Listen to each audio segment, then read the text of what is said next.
하나님께서 오늘 우리에게 주시는 말씀은 누가복음 9장 37절에서 43절까지 말씀입니다.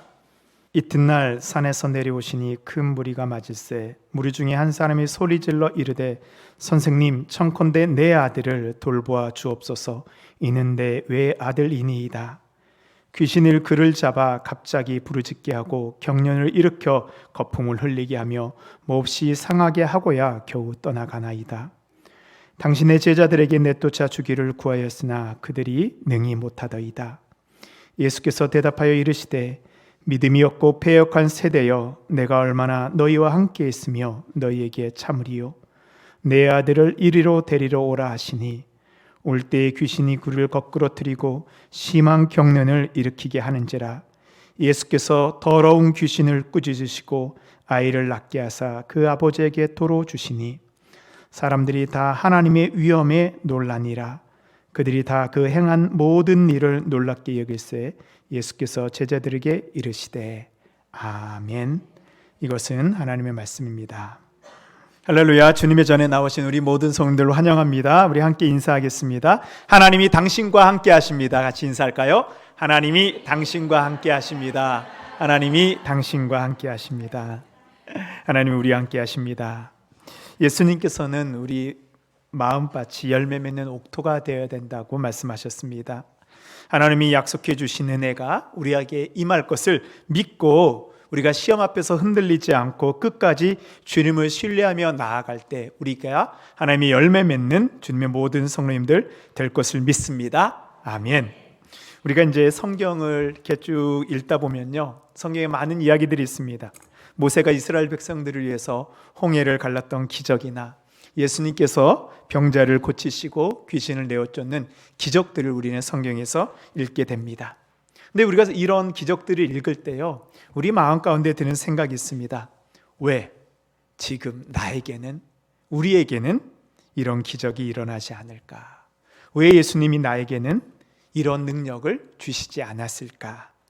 그러면서 아마 이런 일들은 특별한 사람들에게만 일어나는 일이야 라고 생각하고 나는 그 속에 들어가지 못한다라고 우리는 스스로를 이렇게 한정합니다. 우리에게 기적이 일어나지 않는 이유가 무엇일까요? 객관적으로 보면 두 가지입니다. 첫 번째로는 성경이 틀린 거예요. 성경의 내용이 가짜입니다. 아니면 우리가 틀리고 우리가 가짜인 거죠. 성경의 말씀은 1.1획도 틀리지 않는 진리이다면 성경은 진리입니다. 그러면 우리가 가짜일까요? 또 나를 돌아보면 우리가 가짜 같나요? 그렇지, 아멘이 안 나오죠? 그렇지는 않은 것 같아요. 또 나도 진짜 같아요. 그러면 무엇이 문제일까요? 성경도 진리고 나도 진짜 그리스도인이라면 왜 성경의 능력이 우리에게는 일어나지 않을 것일까요? 그럼 우리가 어떻게 하면 성경의 기적을 나의 삶 가운데 체험할 수 있을까요? 오늘 하나님께서 우리에게 주심을 말씀을 통해서 우리가 말씀과 함께 능력을 행하는 믿음을 가진 우리 모든 성도님들 되시기를 바랍니다. 아멘. 오늘 말씀은 예수님께서 베드로, 야고보, 요한과 함께 먼저 변화산에서 올라왔다가 내려왔던 일입니다. 변화산에서 예수님은 기도 가운데 영광스러운 모습으로 변화되어서 구약의 율법을 상징하는 모세, 하나님의 능력을 상징하는 엘리야와 함께 계시며 시간과 공간을 총괄하는 놀라운 모습을 보여주었어요. 모세와 엘리야는 옛날 사람이잖아요. 그런데 지금 예수님과 그 예수님의 세자자는 또 2000년 뒤에 살고 있잖아요. 그러니까 시간과 공간을 초월하는 놀라운 천국에서 일어날 일을 지금 먼저 변화산에서 보여주셨습니다. 누가복음 9장 29절 보면 기도하실 때에 용모가 변화되고 그 옷이 휘어져 광채가 나더라. 이 변화산에서 예수님이 기도하실 때 예수님의 모습이 이 하나님과 같이 변화되었다는 것입니다. 예수님께서 이 영광스러운 모습으로 변화되실 때 산 아래에서는 작은 소란이 일어났습니다. 아이 한 명이 거품을 물고 경련을 일으키며 쓰러져 있고 그 옆에 있는 예수님의 제자들이 빨리 이 아이들을 어떻게 고치려고 귀신을 내어 쫓으려고 노력하고 있습니다. 그런데 귀신이 나가지 않아요. 예수님의 제자들이 땀을 뻘뻘 흘리며 이 아이들의 손발을 닦고 기도하고 예수 이름으로 귀신아 떠나가라 외치지만 아이는 도리어 더 큰 소리를 지르며 경련을 일으키고 있습니다. 예수님이 산 아래로 내려왔을 때 이 아이의 아버지가 예수님께 달려옵니다.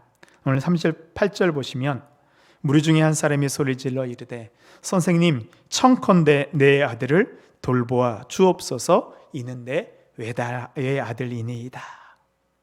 이게 얼마나 소중하다는 거예요. 아이는 예수님께 달려가 소요히 지릅니다. 예수님 제발 내 아들을 고쳐주십시오. 우리 집에 하나밖에 없는 이 외동 아들입니다. 제자들에게 귀신을 쫓아달라고 부탁했는데 제자들이 귀신을 쫓아내지 못하고 도리어 내 아이들을 죽이려고 하는 것 같습니다. 예수님께서 이 상황을 보고 어떻게 하세요? 마음이 안타까우셨습니다. 41절 보시면 예수께서 대답하여 이르시되 믿음이 없고 패역한 세대여, 내가 얼마나 너희와 함께 있으며 너희에게 참으리요. 내 아들을 이리로 데려오라 하시니. 제자들에게 예수님께서 엄청 지금 화를 내고 있는 것입니다. 근데 이 아버지가 아들을 데려오는데요, 이 아들한테 있는 귀신이 또 어떻게 하고 있어요? 그 아이를 죽이려고 합니다. 42절 말씀 보시면 올 때 귀신이 그를 거꾸로 들이고 심한 경련을 일으키게 하는지라 예수께서 더러운 귀신을 꾸짖으시고 아이를 낫게 하사 그 아버지에게 도로 주시니. 이 귀신이요, 예수님한테 오는 데까지도 이 아이를 죽이려고 합니다. 예수님이 아이에게 귀신아 떠나가라 꾸짖자 그 자리에서 귀신이 떠나고 아이는 죽은 것 같이 늘어집니다. 예수님께서 아이의 손을 붙잡고 일으키자 이제 이 아이가 회복되게 됩니다. 이 사건을 통해서 예수님은 우리에게 능력 있는 믿음이 무엇인지, 왜 우리가 능력을 가져야 되는지 말씀해 주고 있습니다. 첫 번째로 우리는 고통당하는 이 세상을 고치는 사명을 받은 사람입니다. 신앙생활하면서 우리가 이런 마음 사실 가지고 있습니다. 나는 이 세상에서 고난 같은 거는 좀 당하지 않고 예수님을 믿으면서 늘 좋은 일만 있으면 좋겠어. 그냥 은혜롭게 나는 신앙생활하고 싶어. 이거를 다른 말로 하면 뭐예요? 예수님이 저는 우아하게 신앙생활하고 싶어요. 이게 우리의 마음입니다. 근데 베드로도 우리가 좀 비슷했던 것 같습니다. 예수님께서 변화산에서 놀랍게 영광스러운 모습으로 변화되는 것을 보자 또 모세와 엘리야를 만나고 나니까요, 베드로가 예수님한테 이렇게 요청을 합니다.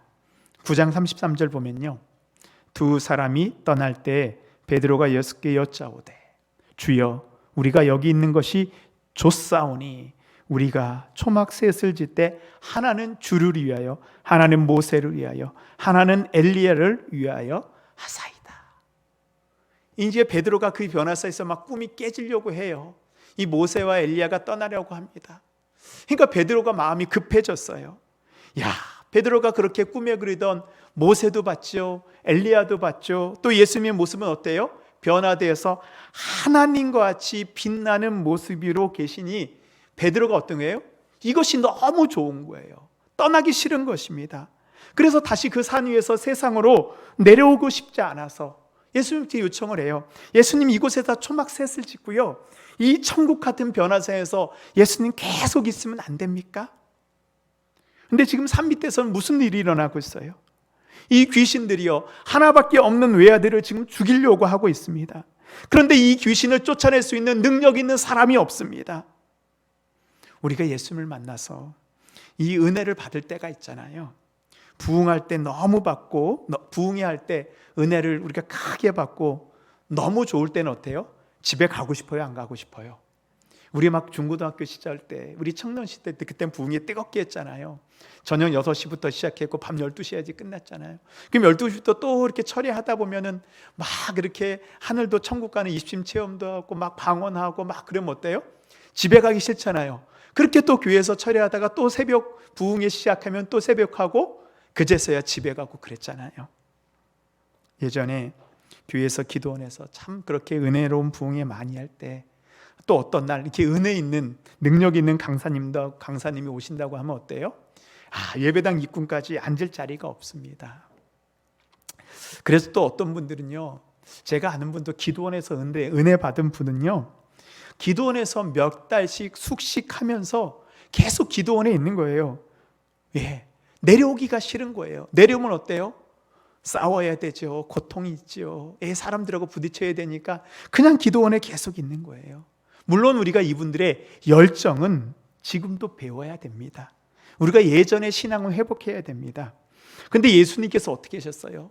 베드로가 그곳에 초막새도 있고 함께 있자고 얘기하셨지만 예수님 어떻게 하셨습니까? 그곳에 계속 계셨나요? 아니요. 이 세상으로 내려오셨습니다. 왜요? 예수님께서 이 땅에서 하셔야 되는 사명이 있기 때문입니다. 우리도 세상 속으로 들어가 하나님이 주신 사명이 무엇인지 깨달아야 됩니다. 우리가 받은 은혜를 우리의 삶의 현장 속에서 이루어내기 위해서 우리가 세상으로 내려가야 됩니다. 이것이 바로 현실에 깊이 뿌리 내린 영성이고 우리를 향한 하나님의 뜻입니다. 두 번째로 악한 영의 실체를 우리가 알아야 됩니다. 예수님께서는 이 세상을 말씀하시면서 믿음이 없고 패역한 세대라고 정의하셨습니다. 믿음이 없고 패역한 세대의 특징은 뭐냐면 바로 악이 이 세상을 횡행한다는 것입니다. 악한 영이 우리를 공격하고 우리의 가정과 우리의 기업, 우리가 있는 곳을 공격한다는 것입니다. 그러나 그 악한 영을 내쫓을 수 있는 능력이 없는 것입니다. 이게 악하고 패역한 세대의 특징입니다. 요즘에 뉴스를 보면요, 정말 상상할 수 없는 악한 일들이 일어나고 있습니다. 어떻게 이렇게 사람들이 악할 수가 있을까? 정말로 이 세상이 말세가 됐다라는 그런 것 생각이 들 정도로 악이 일어나고 있습니다. 근데 이 악한 영은요, 믿는 자나 믿지 않는 자나 할 것 없이 구분하지 않고 모두 무너뜨리려고 합니다. 이 마가복음에 보면요, 이 귀신이 이 아이를 언제적부터 괴롭혔냐? 아주 어릴 적부터 괴롭혀서 이 아기를 죽이려고 했다라고 합니다. 한 가정에 이런 아이가 있다라는 것은 그 아이만 고통스러운 것이 아니고 그 집 전체가 함께 고통을 당하고 있는 이야기입니다. 부모는 그 아이를 돌보고 고치기 위해서 얼마나 많은 노력을 했을까요? 근데 그 굴레가 끝이 보이지 않습니다. 귀신은요, 얼마나 끈질긴지 모릅니다.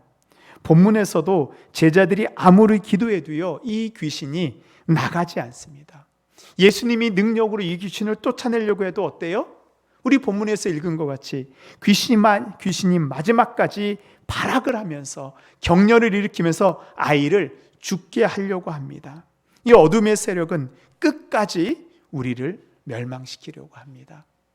저도 예전에 저의 이 고종 사촌이 이제 이렇게 악한 영에 사로잡혀가지고 이제 제 사촌 누나죠. 그래서 제가 있는 저희 교회에서 저희 이렇게 외숙모와 함께 있으면서 이 귀신을 쫓아내려고 많이 노력을 했습니다. 예, 저도 그때 이 고등학교 시절 때 저희 사촌 누나를 잡고요, 그렇게 이렇게 기도했는데도요, 귀신이 그렇게 끈질깁니다. 절대로 나가질 않습니다. 우리에게도 잘 알려진 아직도 가야 할 길이라는 책을 쓴 스카펫 박사가 있습니다. 미국의 정신과 의사인데요. 이렇게 정신과 의사니까 많은 사람들, 정신질환에 있는 사람들을 이렇게 상담하고 치료했습니다. 근데 이분이 이 환자들을 치료한 과정을 쓴 책이 있는데요. 거짓의 사람들이라는 책입니다. 이 스카펙은 처음부터 그리스도인이 아니었습니다. 이 의사를 할 때 그리스도인이 아니었고 아마 나중에 그리스도인이 된 것 같아요. 근데 이 스카펙이요, 이 정신과 환자들의 상담을 하면서 정신적인 문제가 있어서 자신을 찾아오는 환자들을 치료하고 상담하면서 그 환자의 문제가 심리적이나 환경적인 것이 아니고 그 정신을 사로잡고 있는 악한 영이 있다는 것을 임상적으로 알게 되었어요.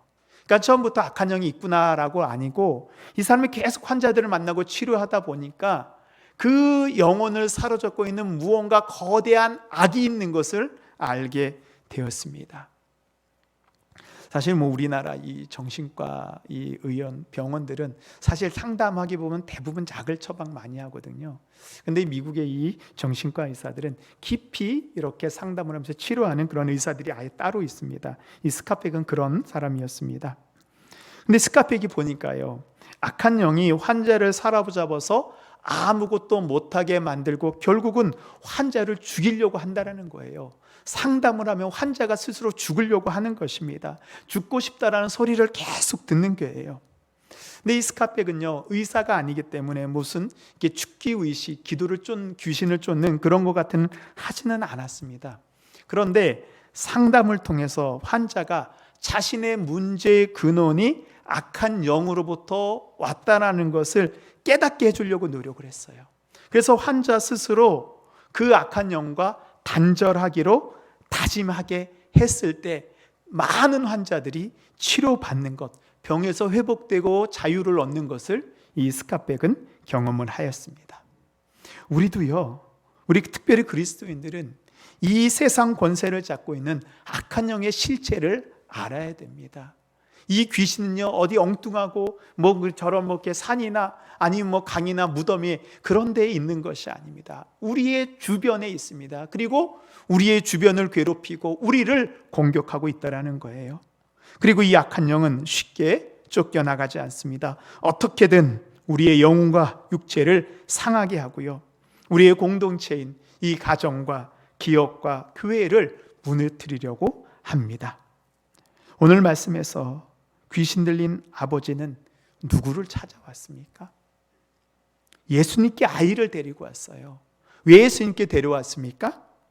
이 아이를 치료할 수 있는 분이 예수님밖에 없기 때문입니다. 성도 여러분, 지금도 여전히 고통 가운데 수많은 사람들이 예수님께 희망을 걸고 찾아옵니다. 우리 교회가 마지막 치료의 보루라고 생각하고 찾아옵니다. 왜일까요? 다른 곳에서는 이 문제가 해결되지 않기 때문입니다. 그래서 우리는 이 악한 영의 세력을 쫓아내야 됩니다. 우리의 육체와 우리의 영혼을 회복되고 우리의 가정이 살아나야 됩니다. 우리 주변에 있는 죽어가는 영혼들을 우리가 구원해 내야 됩니다. 이것이 바로 주님께서 우리에게 주신 사명입니다. 세 번째로 예수님께서는 우리에게 귀신을 쫓아내고 병을 고치는 능력을 주셨습니다. 그런데 안타깝게도 대부분의 사람들은요, 나에게는 이런 악한 영을 쫓아낼 수 있는 능력이 없다라고 생각을 합니다. 정말 우리에게 그런 능력이 없을까요? 누가복음 9장 1절 보도록 하겠습니다. 자, 우리 함께 읽도록 하겠습니다. 시작.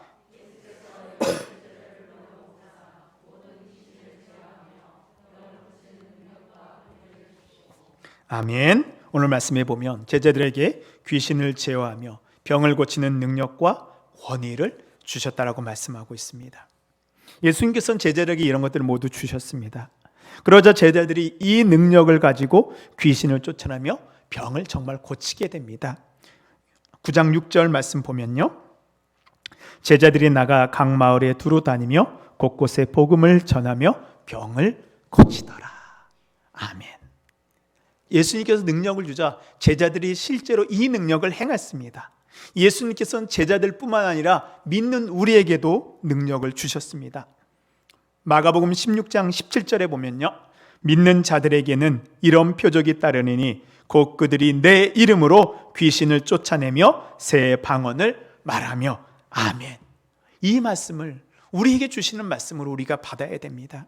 예수님께서는 우리가 귀신을 쫓아내고 병을 고치고 많은 사람들을 회복시키기를 원하십니다. 그리고 그 능력을 주셨습니다. 지금도 악한 영들에게 사로잡혀 고통당하고 힘들어하는 자들을 위해서 예수님께서 우리 교회를 불러주셨습니다. 그런데 우리는 이 사명을 어떻게 감당하고 있나요? 오늘 말씀해 보면 예수님께서 제자들을 꾸짖는 장면이 나옵니다. 41절 다시 한번 보도록 하겠습니다. 예수께서 대답하여 이르시되 믿음이 없고 패역한 세대여, 내가 얼마나 너희와 함께 있으며 너희에게 참으리요, 내 아들을 이리로 데리고 오라. 믿음이 없다라는 것은 우리가 하나님의 뜻을 제대로 깨닫지 못한다는 것입니다. 하나님을 신뢰하지 못한다는 뜻입니다. 그리고 패역하다는 것은요, 그 뜻이 삐뚤어졌다는 것입니다. 하나님의 뜻을 알지 못하니까 우리의 생각대로 다른 방향, 삐뚤어진 대로 우리가 살아가는 거예요. 신앙생활하지만 그 가운데 중심에 하나님이 없는 것입니다. 내가 중심이 되는 거예요. 그러니까 능력이 없지요. 자기 마음대로 삐뚤어진 사람에게는 하나님의 능력이 발휘되지 못합니다. 하나님의 뜻대로 살려고 노력하고 하나님의 말씀을 내 삶의 중심에 잡고 그 가운데 온전하게 살려고 하는 사람들에게 하나님의 능력이 나타납니다. 오늘 말씀에서 예수님이 변화산에 계시지 않고 산 아래로 내려오신 것은 또한 우리에게 중요한 메시지를 줍니다. 예수님의 능력이 임하고 하나님의 나라가 되는 그런 곳은 특별히 거룩하고 아주 정해진 장소, 교회만이 아니고 우리의 일상생활하는 데에서 출근하고 일하는 가운데, 사람들을 만나는 가운데, 나의 삶의 자리 가운데, 우리의 가정 가운데 예수님이 역사하신다는 거예요. 그곳에서 우리에게 능력을 주신다는 것입니다. 그래서 우리가 이 예배하는 이 자리에서 우리가 기도하고 예배하는 가운데 예수님의 능력이 우리의 삶의 자리에서 나타날 것을 믿습니다. 아멘. 이제 우리는 이 능력을 행하는 믿음을 가져야 됩니다. 우리를 무너뜨리려고 하는 이 어둠의 세력을 이길 수 있는 능력이 우리에게 있어야 됩니다. 우리의 공동체를 무너뜨리려고 하는 이 악한 영의 실체를 깨트릴 수 있는 그런 힘이 우리에게 있어야 됩니다. 우리의 공동체를 누가 지키겠습니까? 오늘 말씀에서 귀신을 쫓아내지 못하는 제자들이 나옵니다. 그 제자들이 부끄러워하면서 예수님께 조용히 묻습니다. 예수님, 우리에게는 왜 이런 능력이 나타나지 않아요? 예수님 분명히 능력을 주셨는데 어떤 때는 나타나고 왜 이번에는 나타내지 않은 것입니까? 신앙이 있는 그리스도인도 나에게 능력이 없어서 이런 일을 할 수 없다라고 생각합니다. 정말 능력이 없을까요? 마태복음 17장 20절에 보면요, 이르시되 너희 믿음이 작은 까닭이니라. 진실로 너에게 이르노니 만일 너에게 믿음이 겨자씨 한 알만큼만 있어도 이 산을 명하여 저기로 옮겨지라 하면 옮겨질 것이요 또 너희가 못할 것이 없으리라. 아멘. 예수님이 이미 우리에게 능력을 주셨습니다. 문제는 능력이 아니라 그 능력을 행할 수 있는 믿음이 적은 것입니다. 우리에게 아무리 좋은 차가 있어도요, 그 차를 움직이는 연료가 없으면 그 차는 움직일 수 없습니다. 믿음은 하나님의 능력이라는 차를 움직이게 하는 연료와도 같습니다. 하나님의 능력으로 내가 모든 것을 할 수 있다라는 그 믿음을 우리가 구하십시오. 하나님의 능력이 우리에게 나타날 것입니다. 사도 바울은요, 자신이 수많은 능력을 행했잖아요. 근데 그것을 에베소서에서 이렇게 고백하고 있습니다. 우리가 세번역 성경으로 좀 보도록 하겠습니다. 나는 이 복음을 섬기는 일꾼이 되었습니다. 내가 이렇게 된 것은 하나님께서 그분의 능력이 작용하는 대로 나에게 주신 그분의 은혜의 선물을 따른 것입니다. 내가 이렇게 능력을 행하는 일꾼이 된 것은 하나님의 능력이 역사하시는 대로 내가 순종하였더니 하나님께서 선물로 주셨다라는 바울의 고백입니다. 그렇습니다. 능력을 행하는 믿음은요, 하나님의 능력으로 내가 모든 것을 할 수 있다는 것을 신뢰하고 그 말씀에 순종하는 것입니다. 또한 예수님께서 마가복음에서 제자들에게 이렇게 말씀하셨습니다. 이르시되 기도에 다른 것으로는 이런 종류가 나갈 수 없느니라 하시리. 이런 강력한 어두움의 영은요, 기도의 능력에는 나가지가 않습니다. 예수님의 하나님의 능력을 행하는 믿음을 위해서 우리는 기도해야 됩니다. 예수님께서도 매일 사역을 마치신 후에 하나님께 주신 능력을 위해서 홀로 기도하셨습니다. 또한 하루를 시작하실 때 새벽 미명에 따로 나가 기도하셨습니다. 기도할 때 능력을 행하는 믿음을 가지게 됩니다. 하나님이 주신 능력을 저는 믿습니다, 우리는 신뢰합니다 라고 우리가 기도할 때 하나님의 능력이 우리에게 나타나게 됩니다. 하나님의 능력이라는 그 차가 이제 우리의 믿음을 통해서 역사하게 됩니다. 예수님께서 귀신을 쫓아내자 아이가 죽은 것 같이 땅에 쓰러져 있습니다. 그래서 마가복음 9장 27절에 보면요, 예수께서 그 손을 잡아 일으키시니 이에 일어서니라.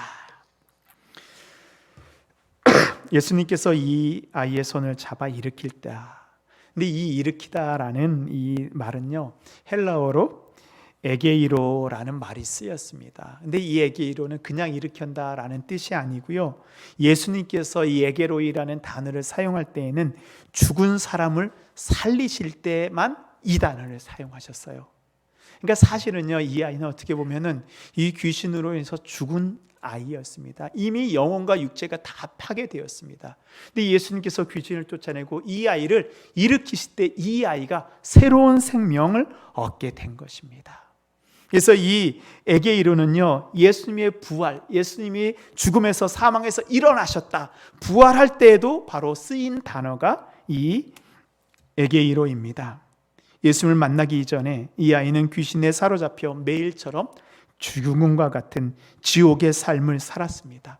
그러나 이제는 예수님의 능력으로 이 아이는 천국, 하나님의 나라, 새로운 삶을 살게 되었습니다. 이제 이 아이뿐만 아니라 이 아이가 속해 있는 그 공동체, 그 가정이 살아났습니다. 이 아이가 살고 있는 그 마을이 함께 회복되었습니다.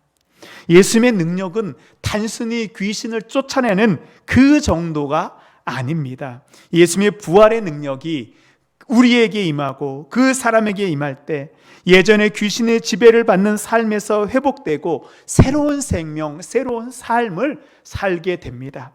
그래서요, 요한계시록 21장 5절에 이렇게 말씀하고 있습니다. 우리 함께 합독하도록 하겠습니다. 시작. 보좌에 앉으신 이가 이르시되 보라,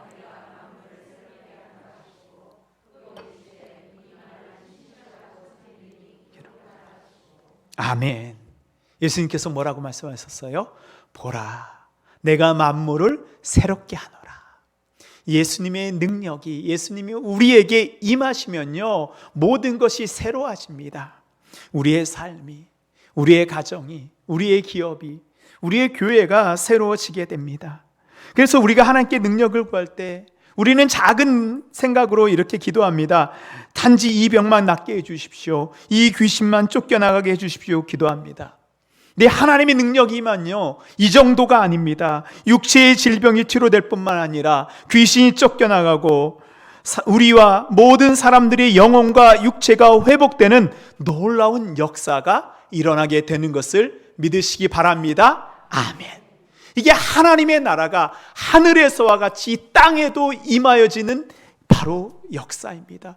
주기도문이 우리의 삶 가운데서 이루어지는 것입니다. 사랑하는 성도 여러분, 예수님의 능력이 우리에게 임하면요, 놀라운 역사가 일어나는 것을 믿으시기 바랍니다. 아멘. 이제 우리는 능력 있는 믿음을 가지고 악한 영의 세력을 쫓아내시기 바랍니다. 하나님의 능력을 통해서 모든 것이 새롭게 되는 부활의 역사가 우리에게서 일어날 것을 신뢰하십시오. 이제 병든 자를 살리고 귀신을 쫓아내는 능력을 행하여서 죽어가는 영혼들을 구원하며 우리의 삶과 우리의 가정과 우리가 있는 모든 것에 하나님의 나라가 임하는 그 놀라운 믿음의 주인공이 되시는 우리 모든 성도님들이 되시기를 바랍니다. 아멘.